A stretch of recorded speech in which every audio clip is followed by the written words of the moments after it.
concerned that America was going to get into certain trade issues, and they wanted to move very quickly.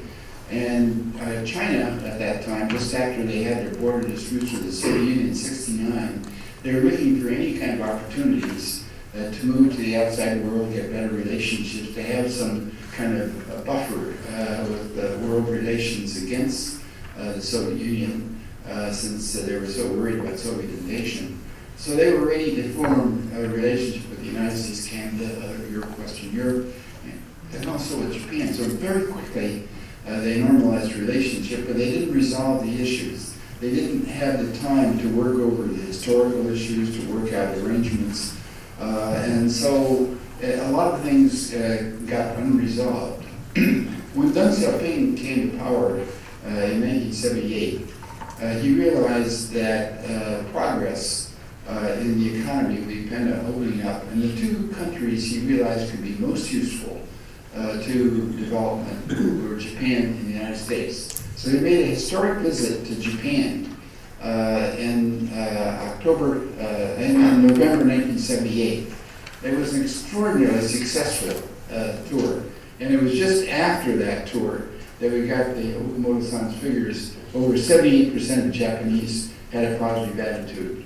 And what Deng Xiaoping said is that those islands and things like that, let's put them aside. The important thing is now that our countries work together and cooperate, and World War II was over, let's try to have long-term friendly relations. He met the emperor, first time in history that the Chinese leader had met the emperor. They had a satisfactory contact, and Deng later reported the contact went well. And Deng said, we've had a bad history the last 50 years, but now let's move toward having better relations. And he not only went to industry and got Japanese industrial leaders to agree to help, but he also said we need to have cultural relations, a broader cultural base. And so he went and brought Japanese films and Japanese television programs. He encouraged novelists to come in. He encouraged youth exchanges. All these developed during the 1980s. So even though there were problems that arose during the 1980s, the whole relationship was quite good, and Japan was extraordinarily generous in giving overall aid to China, far more than any other country. And they also gave a lot of help industry by industry. A lot of companies, you could say, well, they realized because of the Chinese attitudes, they had to be very generous to establish credibility, but they were willing to spend a lot of time and give a lot of help, technology, setup bases at a loss for the first several years in order to establish their long-term relationship. And they gave a lot of technology and helping China get started in a number of industries. Now this began to fall apart in the 1992, I think, is the critical year. After Tiananmen incident in 1989, world opinion was turned very much against China. It wasn't just Japan, the United States. As you know, we were very critical of any regime that would kill their own people on the streets of the city, put down youth, and of course, it was more unpopular in Japan as well as in Europe. But during the period after that, for the next 3 years, the country that China most wanted to cooperate with and thought the best chance of breakthrough on sanctions were Japan. And so they were more willing to move quickly to revival of economic relationship. And the relationship for the next several years remained so good that in 1992, the emperor, again for the first time in history, the Japanese emperor visited China, and it was a successful visit. But then after 92, things suddenly began to change. Why did they change? I think for one thing, that special era when Japan was so critical for development, and when Japan was so critical for opening the world, had come to an end after 92. The other thing is that the strategic basis for cooperation began to fall apart. They were against the Soviet Union. The Soviet Union collapsed in 1991 and was no longer a threat. And so the basic underlying strategic relationship really fell apart. Another thing was that the Chinese leaders who were worried that after Tiananmen that they lost the support of students wanted to introduce more patriotic education. And patriotic education undoubtedly meant telling the youth more about the horrible things that Japan did. The Communist Party had been quite successful in World War II in developing anti-Japanese propaganda. It's quite understandable in wartime. It wasn't hard to do. But the interesting thing was that in the 1980s, the people who were educated in China had a somewhat better attitude toward Japan than they did before that and also after.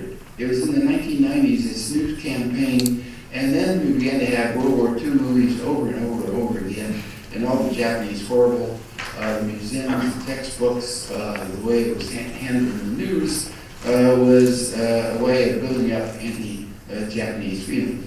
Another attitude was because Japan had better relations with Taiwan than it did with the mainland. It had been there since 1895, and a lot of the local people spoke Japanese, and they had fairly good relations.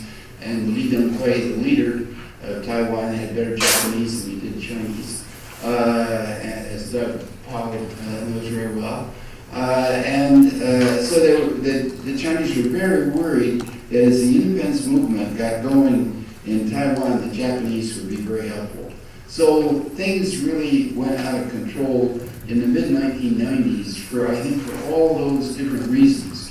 But the issue that I want to call attention to is that because in China that then got deeper roots, and they began to have more and more publicity about the horrible things that Japan did, then the anti-Japanese feelings took off. And now we don't have figures, as Yukio pointed out, before about 2005. By 2005, they had really become very bad. I don't have time to go into all the events that happened since then, but what happened, of course, in Japan was all that television does, if they want to be fairly objective, they show these crowds in China railing against the Japanese. They show those in Japan. And then more recently, when they pressed on Senkaku, the Japanese television shows those things. And several years ago, when the Chinese threw stones and bricks at the ambassador's house, the Japanese ambassador's house in Beijing, and the Chinese police stood by and let them do it, that got on Japanese television. And those scenes are played over and over again. So now you have very bad attitudes. And I think now, in order to deal with the very tense feelings on both sides, you not only have to deal with the military issues, you have to deal with these broader feelings and about World War II. And we can have short-term discussions, I think, where both sides agree to avoid crises. But I think what we need over the next few years, once things begin to turn the corner, is that both sides have some agreement. The Japanese will do more to explain what happened in World War II to their people, which the Chinese have been demanding. And the Chinese begin to give a more accurate account to their people of the contributions that Japan made to China in the 1980s. And so I think until we deal with those problems of broader opinion, it's going to be very difficult to resolve these issues. Thank you.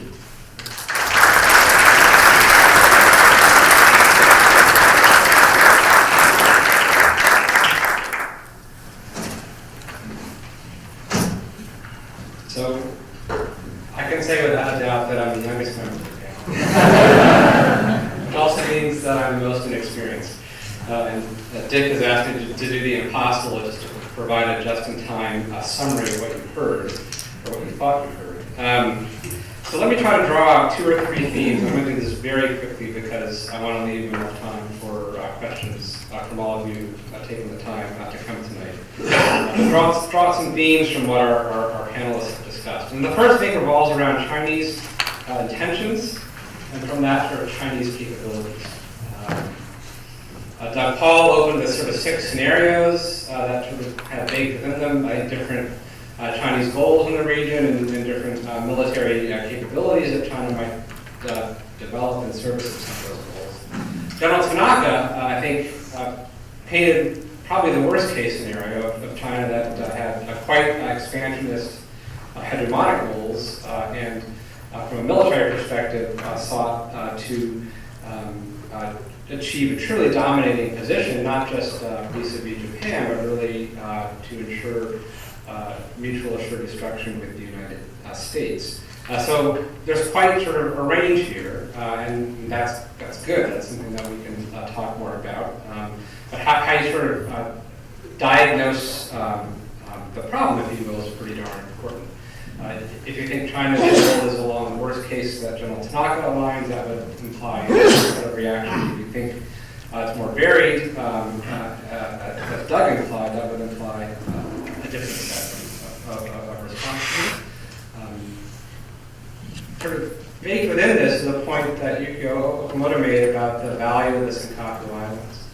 And this is sort of the second issue that we talked about. Is this, first of all, is this, how should we assess the dispute over the islands? Is this a symptom of the bad political relationship we have between China and Japan today, or is this something of inherent value to both sides, right? And it's actually hard for me increasingly to see the inherent value to both sides. I think currently the islands have a population of 104 goats, right?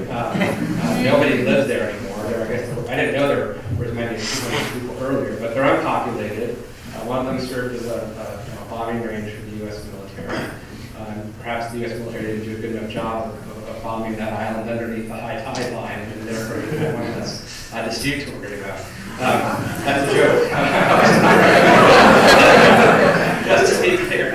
But sometimes one has to think really creatively out of the box. Right? How to deal with something as intractable as this island dispute. Just submerge it.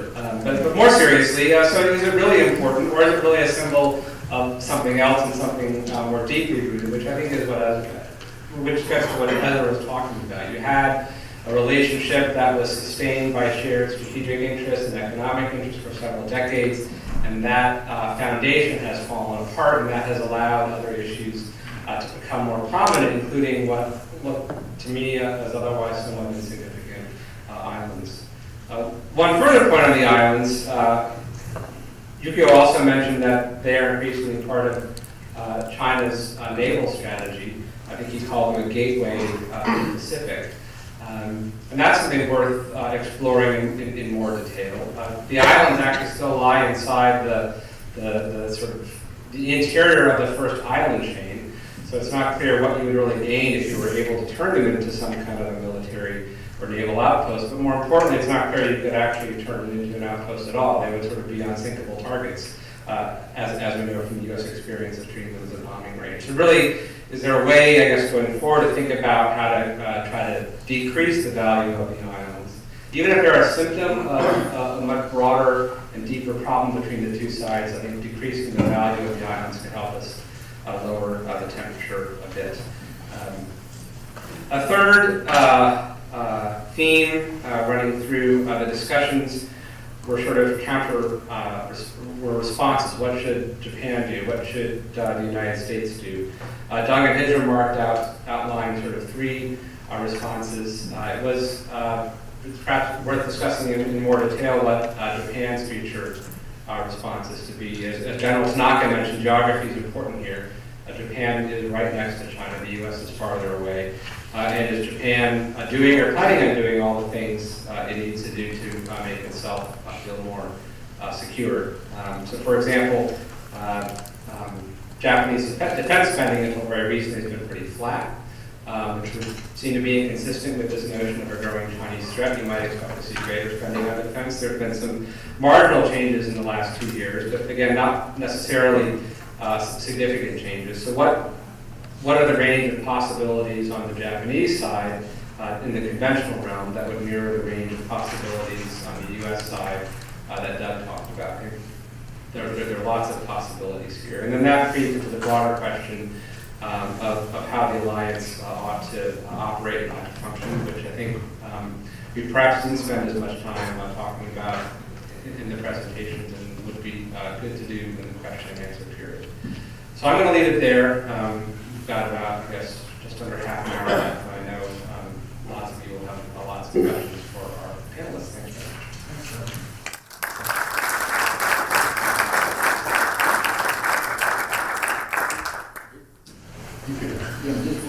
sorry, the name of the researcher was Chen Jiangyan. He is with the China Institute of Contemporary International Relations. And the population of Singapore is 240. Works. I don't know. 240 people. No, 240 people. Okay, thank you. We have actually much more time than I feared we'd have, given I want to thank the panelists for their economy as well as their substance. So what I thought we'd do is to collect questions from the audience, and then once we have a critical mass of questions, then I'd ask the panelists to respond to those they care to respond to, and hopefully we will have satisfied those of you with questions.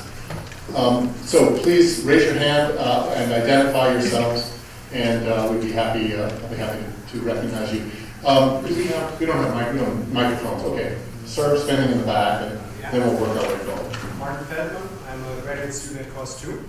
I would like to get an assessment given Russia's recent approach towards Crimea and that they arguably risk with that to be not taken seriously in the UN Safety Council for quite a while. What do you think would China risk in order to get the Senkaku Islands? Okay, so just everyone's clear on the questions. How do Russia's actions in the Ukraine, how might they affect risk aversion or risk acceptance by China going forward? Next question. Well, there was a here. Yeah, just to clarify, I don't think he meant how does Russia's actions to Ukraine affect China. I think he just meant in light of Russia's actions, I'm curious as to what China would be willing to give up in order to gain some kind of Oh, thank you. That's fair. I think that's my question. Thank you very much. I apologize for getting it wrong. I would have answered a different question. Yes, ma'am. Yeah. Thank you for all the talk. The topic is a little personal because I'm Chinese and grew up in Japan. So I'm wondering if, as specialists in the field, it came up that part of the reason of relations falling apart today is because the foundation of past collaboration under Cold War sort of fell apart, and sort of nobody took care to build a new foundation for sort of amicable, deeper Sino-Japanese relationship. So if as specialists and experts in the field, you were to contribute to building that new foundation, what sort of actions and course do you see as possible paths going into the future? Great. Thank you very much. Yes, sir. Thank you, sir. My name is Nan Ma. I'm the STM student at MIT. I have a question. Since the 1871, French and Germany, they are at odds because of the war, and their issue got settled during 1971 by the Germany's sincere apologies and the French, the generosities. So just now, Professor talked about in order to improve the China and Japan relationship, Japan need to seriously talk about the war, and China need to let their people know the Japan's aid. So my question is to our Japanese friend, how much, willingly the people in Japan are willing to talk about the Second World War and their effect to China, and how much willingly the Japanese government is willing to proceed with this direction. Thank you. Thank you. It's a good question. Anyone over here? Yes, ma'am. Yeah, please. Well, I want to ask the... Can you just identify yourself? I'm Yuri. I study political science at Northeastern. I want to ask the real reason of Japanese military life here in China. There's a level, 3 levels of fear in terms of international relationship for collective rights, state rights, and individual rights. And China is now growing, and the modernization is definitely occurring. And the liberal theorists such as Ernest Gellner suggest that if the society becomes industrial center, then the society will reorganize itself, not hierarchical, but more democratic state. It depends on the labor skills. So I think for Japanese or U.S. military, they should patiently look for development of China and also support the individual level of growth rather than fearing for the capability. So, but it's So it's a statement, not a question. Is there a question mark at the end? Please. Yeah, but I hear that Japanese military personnel somehow fear so much about capabilities. But I want to know why you are fearing for Chinese invasion, because it actually we invaded them. So I want to know what's the purpose of you guys serving for the Japanese nation fearing China? Why do Japanese soldiers fear China? Is the question. Okay. Yes. A Japanese soldier. I'm a Japanese soldier.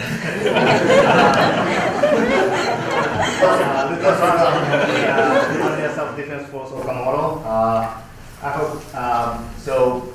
Given that the U.S. influence in the East Asia is relatively declining, while the Chinese is growing up, the Prime Minister Abe is now taking the new policy, which is called proactive pacifism.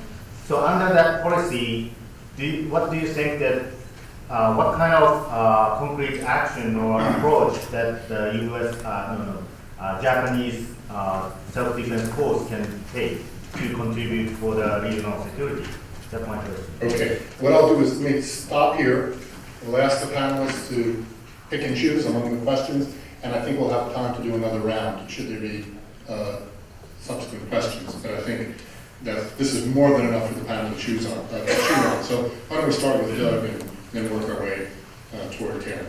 Well, I'll respond to the question about the connection between Crimea and Ukraine with the same Caucasus. I think they're completely different sets of issues. There is no reasonable military opposition that can be put into play by NATO or the United States individually. In the case of Crimea, it's just not a possibility.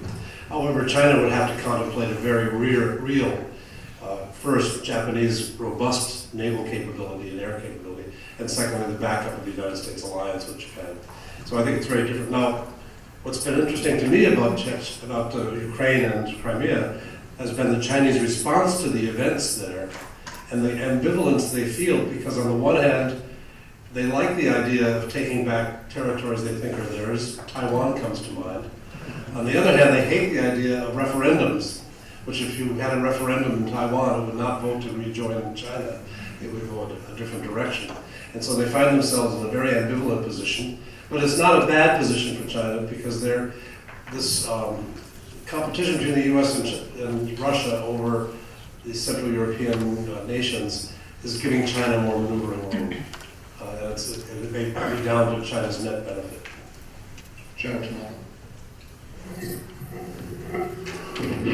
I have to say many things. So that producing the strategy, we have to prepare for the worst case. So I don't fear the Chinese invasion, such kind of thing. It's a worst case. So in order to avoid this worst case happening, we have to have such kind of confidence building measure or military exchange or including cultural exchange using soft power or smart power. That's a point, what I wanted to say. So my point is that by three countries, we have to create a very good shape of triangle, but each country has a very severe domestic issues. So domestic issues always give the pressure to the diplomatic relationship. It is a problem. So each country, even in Japan, we have the domestic issue. So it affects on these relations. So we always think about the strategic way. So in order to keep this kind of triangle stable. And Ukraine case in Japan, I think Russia is well prepared to do that case very gray zone situation that the Russian armed force are not deployed. It's a Russian saying. It's a armed, how can I say, kind of a terrorist, armed group was located and deployed in the Grand Peninsula. That means that the very difficult to avoid the escalating up to the international law level, armed conflict, law armed conflict. So the U.S. is hesitating to take action, military action against that. It's a law enforcement level behavior inside the country. So I think that we can see the very good case for the Singapore Island now. So it's maybe that great around the Singapore Island we will have also that gray zone situation there. Then we have to set the stop the escalation. Thank you. Mr. Okamoto. Thank you, Dick. Japan, yes, Japan did invade China, committed a lot of atrocities. Millions of people died. There's no excuse, no ethical explanation can be made for what Japan did. So we have to be as apologetic as possible and extend as many reparations as possible. But there's a worldwide misperception that Germany apologized and Japan did not. What did Germany do?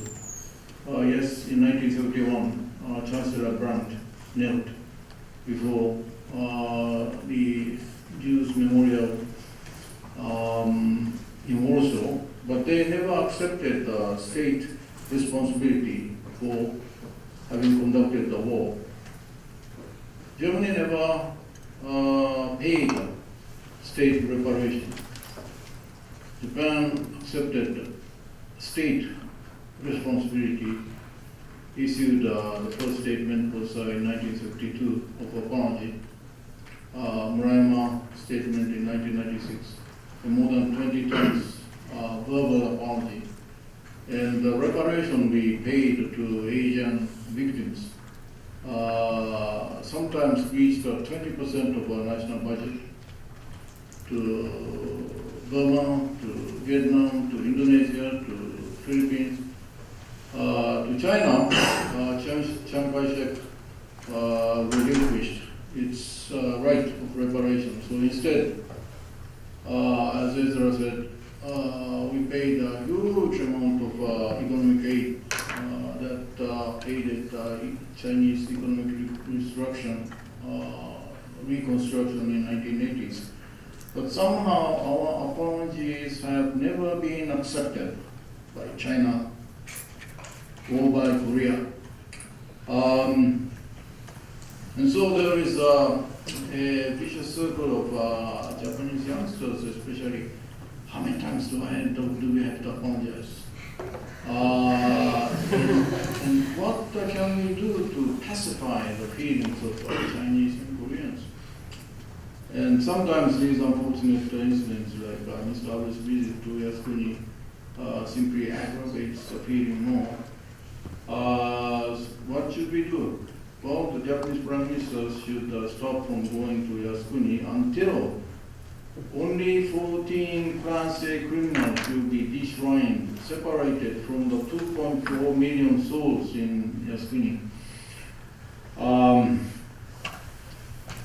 And we'll have to wait for generational change. The so-called sixth generation in China, like those people like Mr.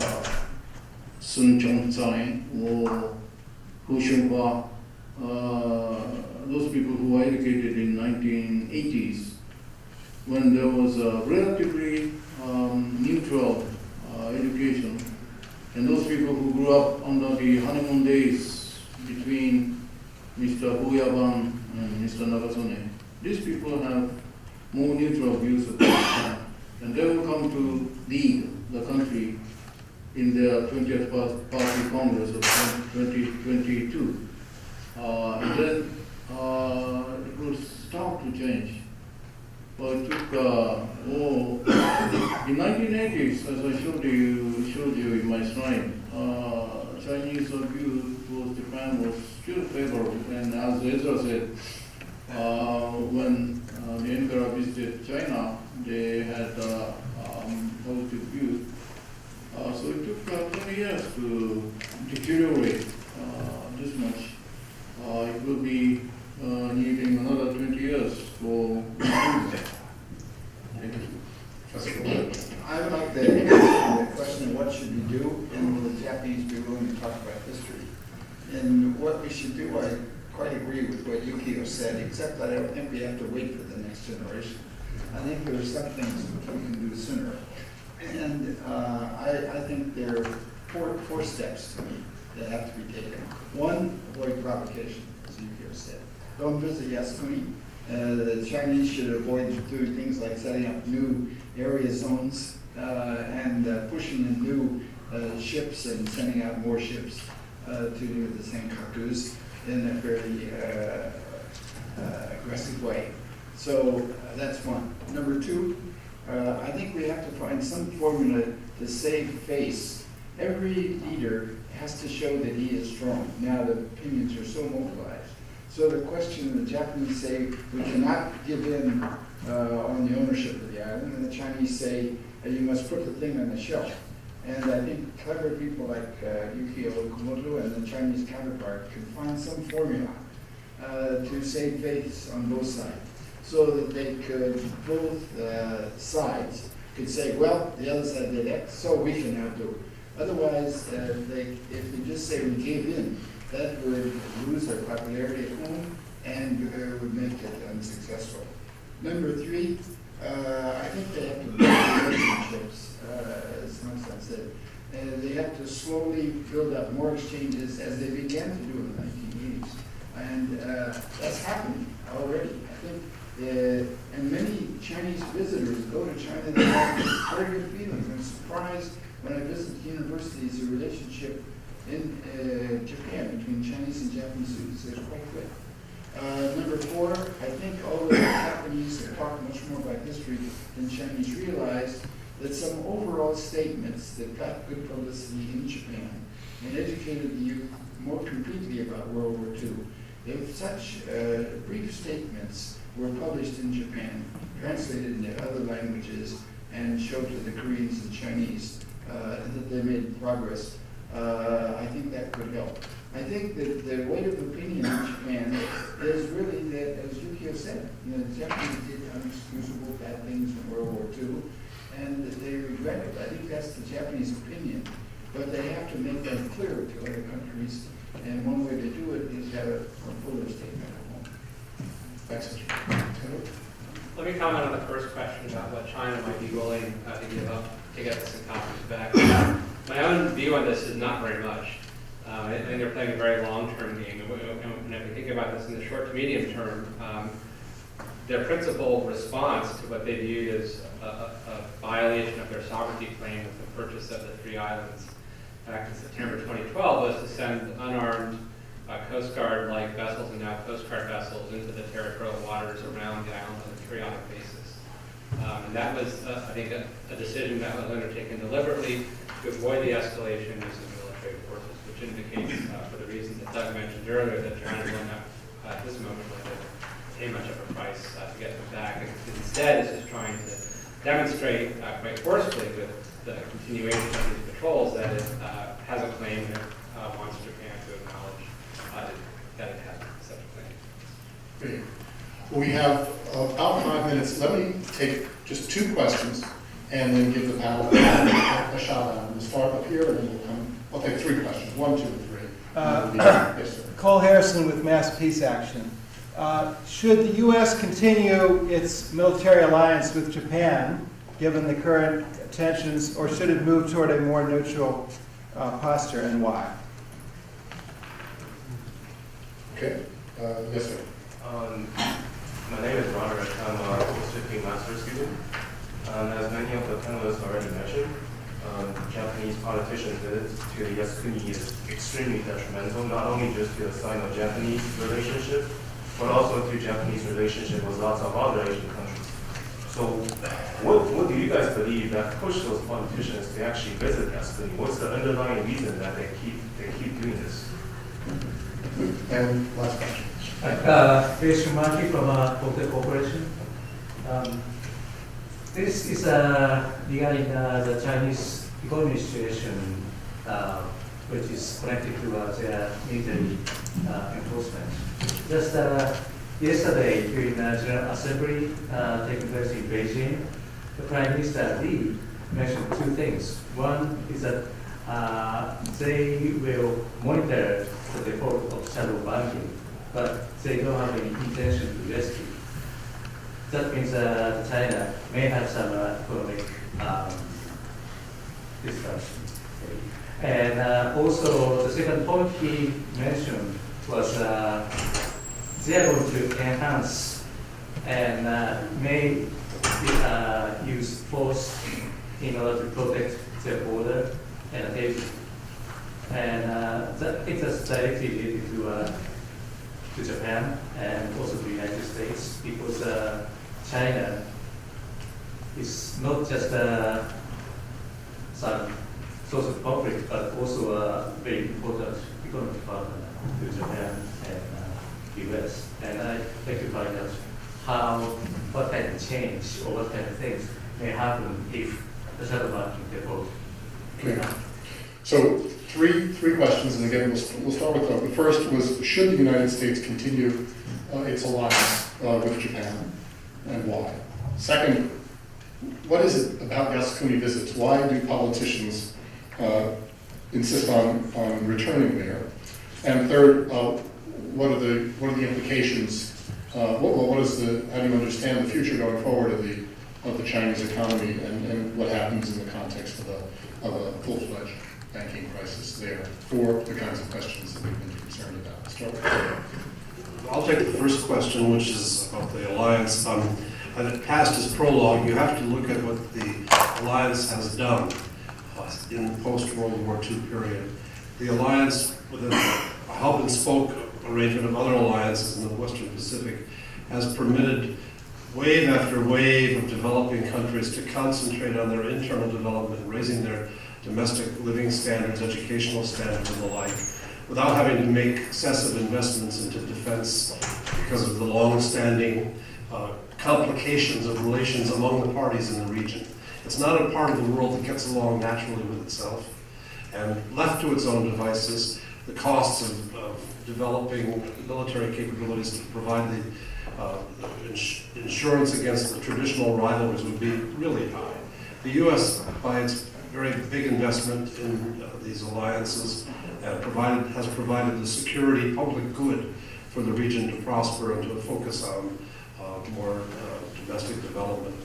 Looking forward, a precipitous or even a phased withdrawal of the United States would only accelerate what we're seeing now as trends that are driven by technology and again, a recrudescence of these nationalist rivalries, and therefore will be viewed by historians, certainly, and probably by the American people, as irresponsible to walk away from it. Joe. I will respond for the Yasukuni issue. So I don't answer directly about the question, but as a military retired person, you know that the Iwo Jima, they have, during the World War II Pacific War, we have big fight campaign on the Iwo Jima Island. So I visited 3 times to the Iwo Jima after within maybe 2 decades. Then I visited there, then to have some lessons learned from the World War II, tactically or operationally. Then I went into the cave. Then I saw many equipment, and I feel some, how can I say, a unique feeling about the soldiers died there, and we still collecting the bones dying there, the soldiers. Then after going back, after coming back to Japan, I always go to the Yasukuni Shrine because the soldiers fought in the foreign areas. They had some promise to go back to Yasukuni Shrine if they are alive or not. Anyway, they have some promise. They have some promise to meet at the Yasukuni Shrine. So after going back to Yasukuni Shrine, I always carried something. Soldiers maybe sold something like that. I began the soul to the Yasukuni Shrine. It's my experience. That's it. Well, General Tanaka's explanation is right. You will be amazed to see how many tens of thousands of bereaved families tell in tears that our sons or fathers are in Yasukuni because these soldiers told mother, I will be back in Yasukuni, don't cry. And nobody can criticize that. I go there because my relatives are there. It was all right until 1978, until when this crazy, I shouldn't say crazy, but one priest unilaterally enshrined 14 Class A criminals, together with 2.4 million soldiers who died there. So the point is to deshrine these war criminals. Until then, because of the political ramifications, Prime Minister should not go there. But you cannot stop millions of bereaved families from going there. It's not a war shrine.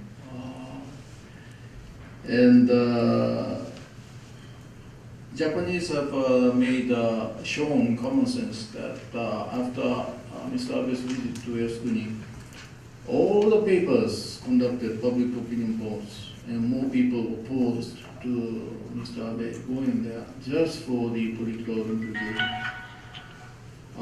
Why Japan-US alliance is necessary? Our understanding is that because of the alliance with Japan, this is Doug's expertise, but United States is able to extend its maritime strategy to entire West Pacific and Indian Ocean because of the bases in Japan, but it's for you to think. If you think your burden is too much, it's your call. In which case Japan has to take another path surrounded by 3 nuclear adversaries, Russia, China, and North Korea. Japan will have to find its own independent way, which may not be stabilizing to the international, Far Eastern situation. Shadow banking, yes, it is a very serious problem, and Japanese companies who have invested huge amount of money, resources, and people there who are already trying to withdraw from China because of successive harassment on Japanese, their pace of withdrawal will accelerate, and that's not a very healthy phenomenon. Thank you. Why should we keep the alliance with Japan? First of all, the United States is no longer in the economic position to be able to afford keeping peace all the way around the world. And even if we have a good sense of getting out of a place like Afghanistan, and Iraq, it's going to take a lot of funds, and we have to worry about our budget. We need the alliance. Japan has been a peaceful, reliable partner that has fully fulfilled obligations and makes it possible for our troops to have bases in Asia, and has been very generous, very reliable, and it's provided, as Doug says, an enormous stability in the area. At the same time, we realize that we, the United States, need to engage with China. We need to work with China. China does not want to be our ally. They want to be independent. We should work with them, and because there are so many important world problems that require our cooperation, we have to spend, paradoxically, more time meeting, our leaders have to spend more time meeting with Chinese because there are so many issues to resolve than they do with our ally. So it's a complicated position, but I think in the complicated world, it's the only correct way. We spend more time trying to work with China with our differences, but cooperate with our ally. Secondly, why do so many people visit Yasukuni? I think for most Japanese people, the 2.4 million poor people, they go there each year to pay respects to their relatives who sacrificed for their country. I think that those who dislike Japan outside use the Yasukuni because those war criminals have also been put there, to say that that means that it shows that Japan is a rightist, warlike nation. There are some people in Japan like that, but that's not the dominant view. And I think the dominant view in Japan of people who go there is that they want to show respect for people who have sacrificed for their country and their relatives who've done that. And I think why leaders do that is partly for that reason, but I think personally, this is my interpretation, some of the leaders say, who the hell else can tell us whether we should visit our bereaved relatives or not? I don't think it's because they want to visit the Class A criminals. It's unfortunate that the Shinto people have decided that. The country politically cannot force the Shinto to change. But the dominant view is, we have had our people sacrificed. Maybe we've made a lot of mistakes in our wars, but those individuals have sacrificed, and we want to pay our respects for them. We're not going there because we want to make war with them. Thank you. And Taylor, you get the last one. So to address the gentleman's question about shadow banking and the health of the Chinese economy, I think the only scenario more troubling than a rising China is a collapsing China. We spend all our time talking about a rising China and not a collapsing. So with that thought, I'll Thank you very much. And join me in thanking the panel for